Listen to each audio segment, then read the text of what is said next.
लिखिए first order integral kinetics, first order integral kinetics.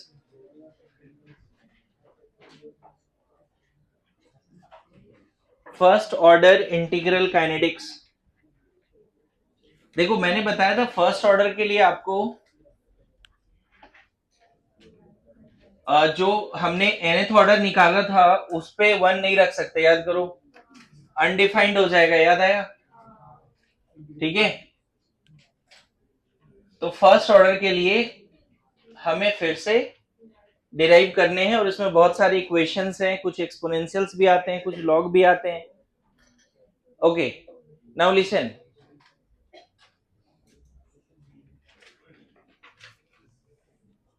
First order integral rate law,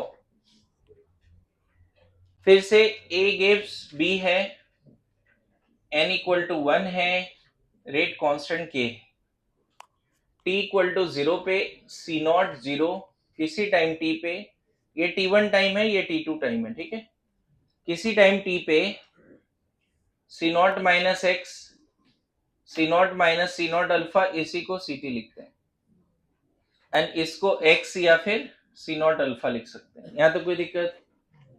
differential rate law, according to differential rate law, rate is equal to k a का power 1, इसके जगह पे लिख देंगे minus of d a by d t, obviously a gives b है इसलिए 1 is equal to k ए।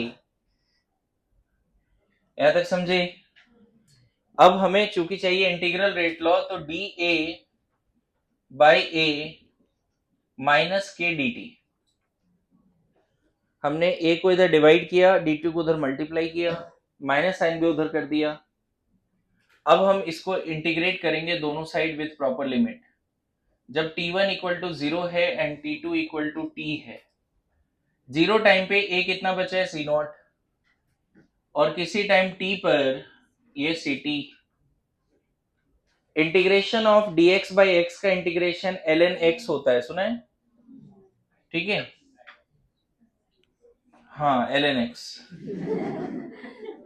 समझ गए?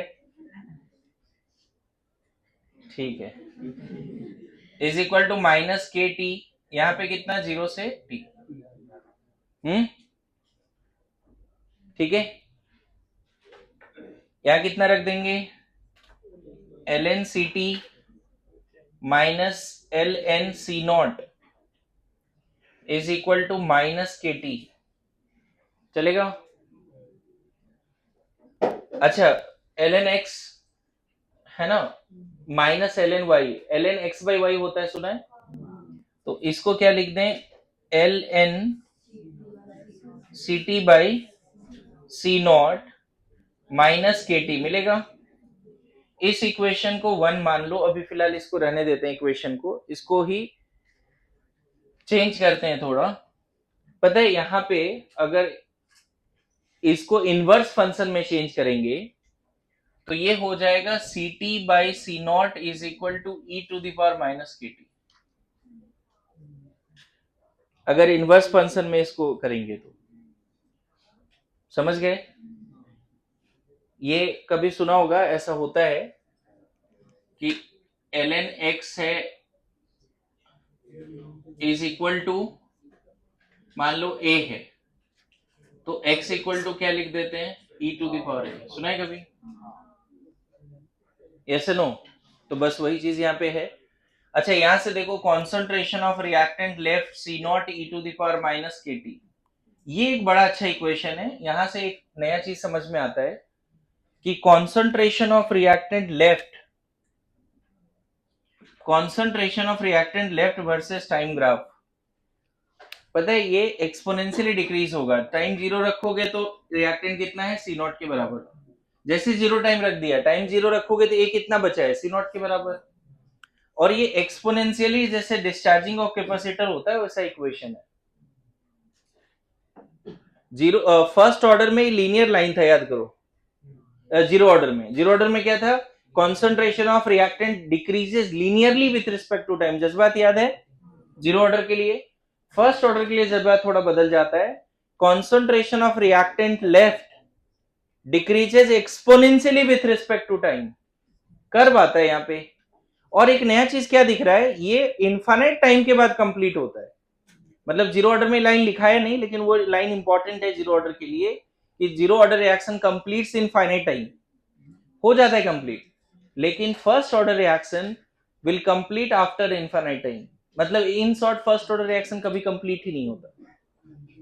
फर्स्ट ऑर्डर रिएक्शन कभी कंप्लीट नहीं होता. और फर्स्ट ऑर्डर में रिएक्टेंट लीनियरली नहीं घटता है, ड्रास्टिकली घट रहा है.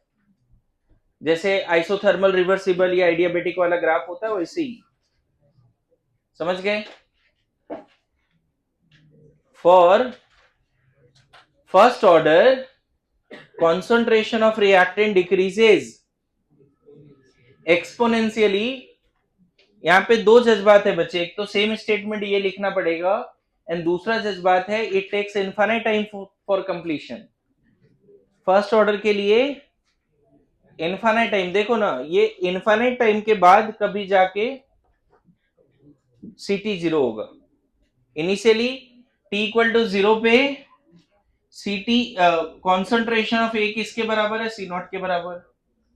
किसी टाइम टी पर कॉन्सेंट्रेशन ए का किसके बराबर है, C not e to the power minus k T.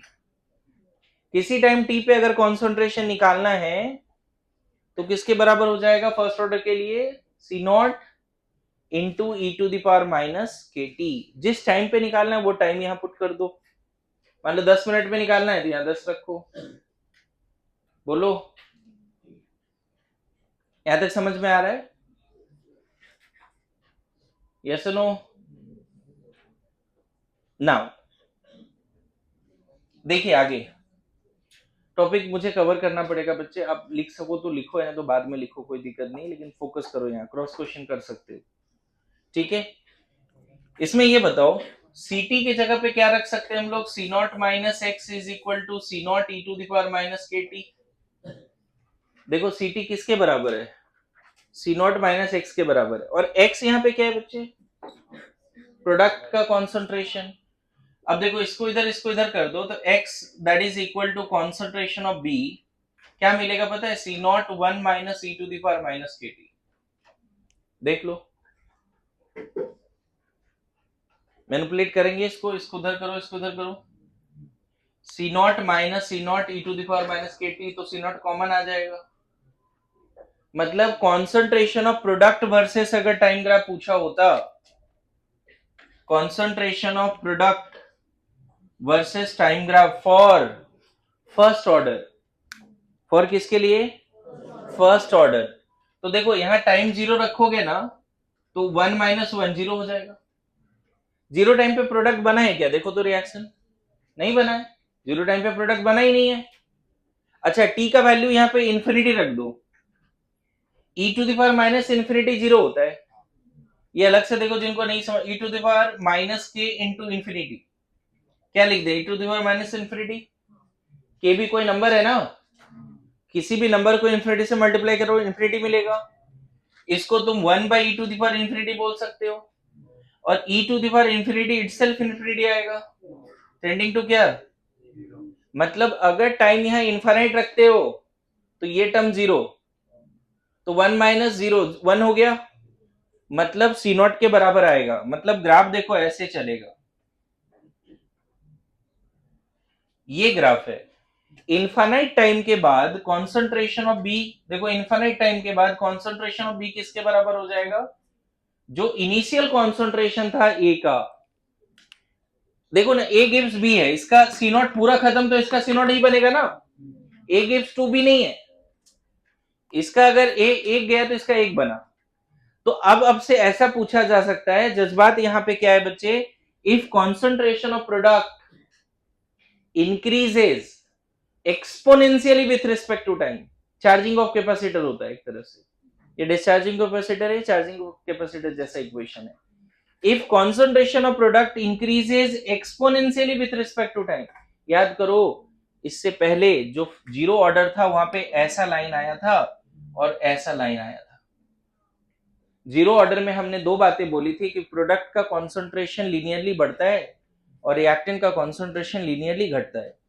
First order में चीजें बदल जाती है, रिएक्टेंट का कॉन्सेंट्रेशन एक्सपोनेंशियली घटता है, प्रोडक्ट का कॉन्सेंट्रेशन एक्सपोनेंशियली बढ़ता है। दिस इज द जज्बात।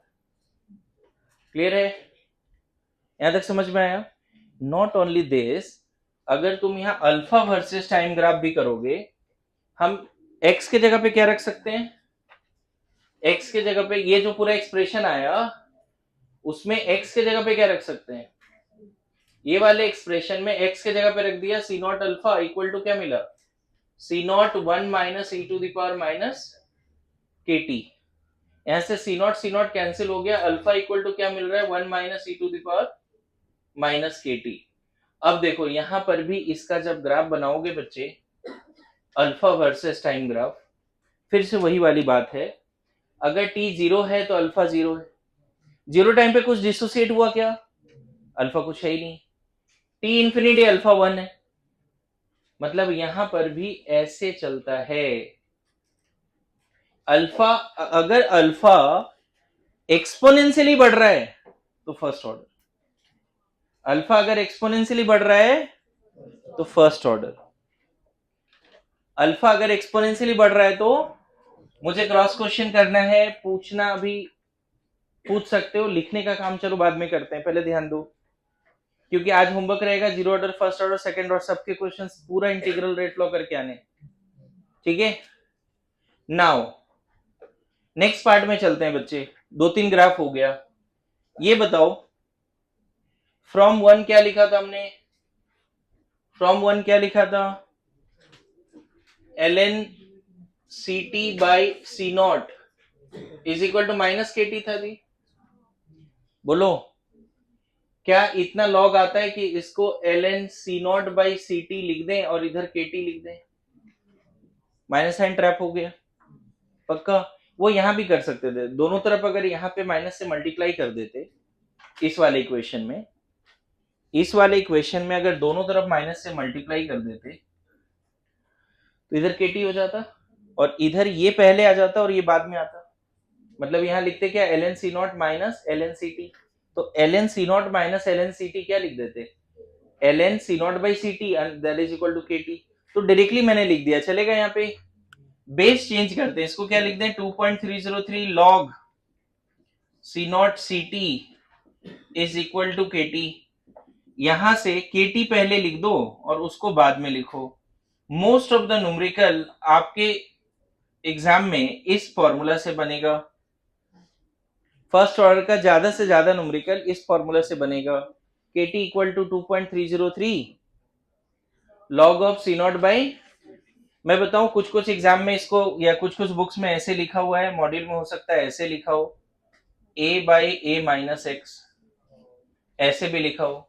सी को हम क्या लिखेंगे? देखो जो इनिशियल है वो या तो कितना है?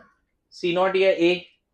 आफ्टर सम टाइम इसको क्या लिख सकते हो? ए माइनस एक्स। मैं हर जगह पे सी नॉट लेके चल रहा हूं, कुछ कुछ बुक में ए लेके चलता है हर जगह पे।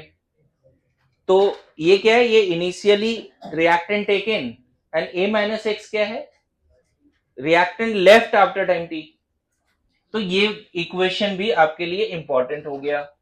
नाउ नेक्स्ट फोकस, ये जो पहला इक्वेशन है उसी को हम कैसे प्लॉट कर सकते हैं? मतलब ये वाला इक्वेशन बच्चे, ये वाला इक्वेशन सेम उसको लिख देता हूं वहां पे, बताओ क्या लिख दें? ln ct is equal to minus k t plus ln C not, लिख सकते कि नहीं? जो सबसे पहला इक्वेशन था जहां पे लिमिट्स पुट किया, इसको बस इधर भेज दिया और लिख दिया एज इट इज। तो आपके एनसीईआरटी में एक और ग्राफ है, ग्राफ है ln ct versus T, ln ct versus T.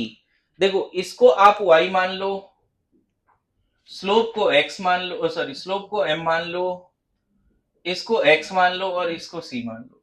Again y equal to m x plus c है, स्लोप नेगेटिव है, तो अगर ln ct versus t graph आया तो ऐसे बना देना, जिसका स्लोप क्या हो जाएगा? माइनस के। लेकिन यहीं पर एक ग्राफ और बना देता हूं, क्योंकि ज्यादातर हम बेस ई पे काम नहीं करते। अगर यहां पे लॉग सीटी वर्सेस टाइम ग्राफ है, लॉग सीटी, एनसीईआरटी में ये ग्राफ दिया है लेकिन क्वेश्चन बनता है इससे, तो यहां पे तुम्हें ऐसे तो ड्रॉ करना पड़ेगा, बट यहां पे सिर्फ स्लोप की जगह पे क्या लिखना है, -k/2.303, बस इतना ही फर्क है। मैं फिर बोलूं, सबसे ज्यादा ये इक्वेशन इंपॉर्टेंट है जिससे न्यूमेरिकल बनता है। दूसरा, ये सब ग्राफ भी अगर डायरेक्टली सीटी वर्सेस टी ग्राफ है तो एक्सपोनेंशियली घटेगा, लेकिन लॉग ऑफ सीटी वर्सेस टी ग्राफ है तो लीनियरली घटेगा। क्या फर्स्ट ऑर्डर रिएक्शन लीनियरली घट सकता है? रिएक्टेंट बोलेंगे नहीं, सिर्फ रिएक्टेंट है तो एक्सपोनेंशियली घटेगा, लेकिन लॉग ऑफ सीटी लीनियरली घटेगा। लॉग ऑफ सीटी, मैं फिर बोलूं बच्चे, मतलब ऑलमोस्ट 60-70% है कि फर्स्ट ऑर्डर से क्वेश्चन आएगा, जीरो ऑर्डर से नहीं, फर्स्ट ऑर्डर से। तो कहीं भी कोई कंफ्यूजन है तो आपको पूछना चाहिए, मुझे लग रहा है। ठीक है, बैठ जा बैठ जा।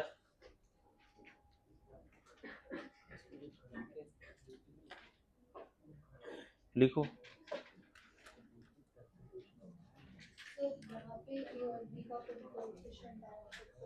तो वहीं पे बदलेगा ना, -(dA/dt), नीचे वो कोफिशिएंट आ जाएगा। हाँ, मतलब रहेगा ऐसा ही, बट एक वैल्यू बदलेंगी, कांस्टेंट वैल्यू बदल बदल जाएगा। देखो ऐसे क्वेश्चन आते नहीं पहला, तो अगर आ गया तो हम देखेंगे फिर। पहले इस पे तो कमांड करें जो आते हैं। बोलो, इस बार का टेस्ट में आया था काइनेटिक्स का इंटीग्रल रेट लॉ से कोई सवाल है क्या? पेपर देखो किसके पास है, पेपर होगा, देखिए देखिए, लिखना शुरू करो जल्दी। नाउ ये मैं एक्सप्लेन करूं वो कैसे आ गया 2.303, अगर नहीं आया समझ में तो। लॉग का पार्ट है, देखिए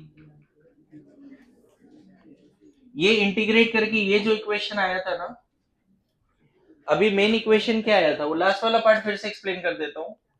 अभी क्या आया था, ln(ct) इज इक्वल टू क्या था, -kT प्लस ln(c0), इसको लिखेंगे 2.303 log ct -kT plus 2.303 log c0, क्योंकि हमारे पास एक फॉर्मूला होता है बच्चे, log x to the base e अगर है तो ये 2.303 log x to the base 10 होता है ना, और इसी को हम लोग ln x बोलते हैं। log x to the base e को ही शॉर्ट में ln x पढ़ा जाता है, और इसको लिखा जाता है 2.303। इसका मीनिंग भी मैं आपको समझा सकता हूं, लेकिन मैं चाहूंगा कि वो मैं जो अपलोड करूंगा वो लॉग वाला पार्ट वो देखना है। खैर, यहाँ पे 2.303 से थ्रू आउट डिवाइड कर दो, तो 2.303 से डिवाइड करोगे तो बचेगा कितना, यहाँ कितना, -k/2.303 इंटू टी, यहाँ भी डिवाइड हो रहा है तो यहाँ सिर्फ क्या बचेगा, log c0। तो ये तुम्हारा क्या है, y, ये m, ये x, और ये intercept y equal to mx plus c। इसको जब प्लॉट करोगे तो लास्ट वाला ग्राफ आएगा, सबसे नीचे वाला। ठीक है, यहां तक समझ गए? तो इसीलिए वहां पे स्लोप कितना है, log ct versus t graph में स्लोप किसके बराबर आए बच्चे, -k/, देखो -k/2.303। नाउ अभी जो सबसे इंपॉर्टेंट इक्वेशन क्या था, kt इक्वल टू क्या था बच्चे, 2.303 log ऑफ c0/ct। ये सबसे इंपॉर्टेंट इक्वेशन है काइनेटिक्स में, फर्स्ट ऑर्डर इसके बिना नहीं बनता जल्दी। पता चला फर्स्ट ऑर्डर इंटीग्रल आ रहा है क्वेश्चन और यही याद नहीं। ठीक है, अब यहां पे बताओ k के जगह पे t 50% रख दें, k के जगह पे बोल रहे हैं, हाँ t के जगह पे कितना रख दें, t 50%, तो 2.303 log ऑफ c0/c0/2, ये बिल्कुल ऐसे ऐसा है ना कि A gives B, T equal to 0 पे C नॉट है, T 50% पे कितना रखते हैं बताओ, C not by 2, that is CT, बताया ना।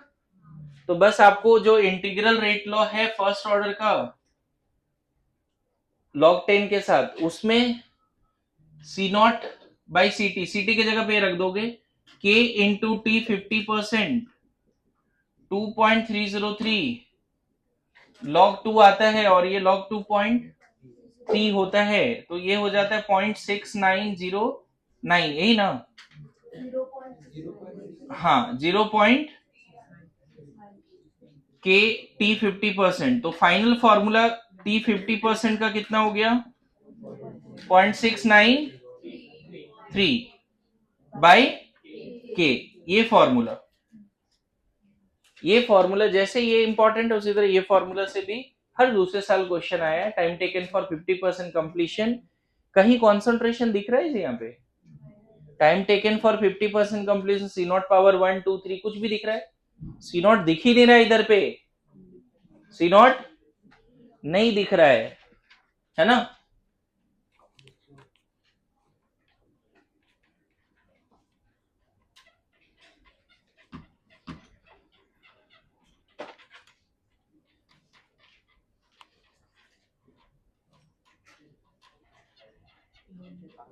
देखो इस कंसेप्ट को समझाते हैं। यहाँ पे जज्बात क्या है कि time taken for 50% completion is independent of C not, then what is order, first order, है ना। जज्बात ये है, कहने का मतलब है बच्चे कि अगर टी 50% वर्सेस सी नॉट ऐसा है, इसका क्या मतलब है अब समझाता हूं।